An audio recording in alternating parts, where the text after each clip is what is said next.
నీ ఏడాది పాలనలో కేసీఆర్ గారు కట్టించిన ఫ్లైఓవర్లకు ఇనాగరేషన్ చేసినావు. కేసీఆర్ గారు కట్టించినటువంటి ఎస్టీపీలను ఇనాగరేషన్ చేస్తున్నావు. కేసీఆర్ గారు కట్టించిన కాలోజీ క్షేత్రాన్ని ఇనాగరేషన్ చేసినావు తప్ప అసలు నీ ఏడాది పాలనలో ఒక ఇల్లు కట్టినవా? నీ ఏడాది పాలనలో ఒక పాలసీ తెచ్చినవా? నువ్వు చేసిన ఒక్క మంచి పని ఉందా? నువ్వు ఒకవైపేమో ప్రజాపాలన అంటున్నావు. ప్రజాపాలన కాదు, ఈ రాష్ట్రంలో రాక్షస పాలన నడుస్తా ఉంది.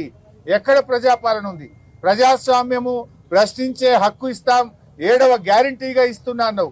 నీ 7వ గ్యారంటీ ఏమన్నా ఉంది అంటే ఈ రాష్ట్రంలో అక్రమ అరెస్టులు తప్ప 7వ గ్యారంటీ ఏమీ అమలైతలేదు. ఇలా రాహుల్ గాంధీ గారు పెద్ద పెద్ద మాటలు మాట్లాడుతుండు. నన్ను ఎందుకు పోనీయరు అని చెప్పి మొన్న ఈ మధ్య నేను ప్రతిపక్ష నాయకుడిని, నన్ను ఏ రకంగా అరెస్ట్ చేస్తారు అని రాహుల్ గాంధీ గారు మాట్లాడుతున్నారు.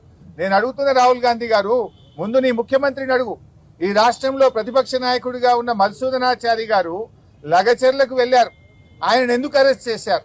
అర్ధరాత్రి పూట లగచెర్లలో మహిళల గొంతు మీద కాళ్లు పెట్టి వాళ్ళ భర్తలను, పిల్లల్ని నువ్వు అరెస్ట్ చేస్తే ఆ కుటుంబాలను పరామర్శించడానికి, వాళ్ళకి ధైర్యం చెప్పడానికి ప్రతిపక్ష నాయకుడిగా మధుసూదనాచారి గారు వెళ్తుంటే ఆయనను అరెస్ట్ చేశారు కదా.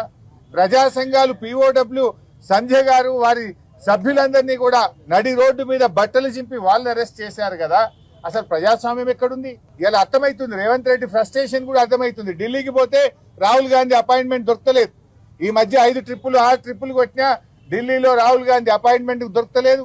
ఎవడు కుర్చీ గుంజుకుంటాడో అనేటువంటి ఫ్రస్ట్రేషన్ లో ఉంది. మంత్రులు ఎవరు ఆయన మాటింటున్నటువంటి పరిస్థితి లేదు. అంత ఆగమాగం. ఆ ఫ్రస్ట్రేషన్ అంతా, ఆ ఫ్రస్ట్రేషన్ లో ఒక సాడిస్టిక్ ప్రెషర్ లో ఇవాళ పాలన కొనసాగిస్తున్నాడు. ఆయన ప్రజలకు, ప్రభుత్వం పాలన మీద దృష్టి లేదు. ఎంతసేపు ఎక్కడ డబ్బులు సంపాదించాలి, ఎక్కడ ప్రతిపక్షాల మీద అక్రమ కేసులు పెట్టాలి, ఎక్కడ ప్రతిపక్షాలను వేధించాలి, దీని మీద ఇవాళ రేవంత్ రెడ్డి గారు పనిచేస్తున్నారు తప్ప అసలు పాలన ఇవాళ గాలికి వదిలేసిండ్రు. నీ ఏడాది పాలనలో ఏ వర్గం బాగుపడ్డది రేవంత్ రెడ్డి గారు?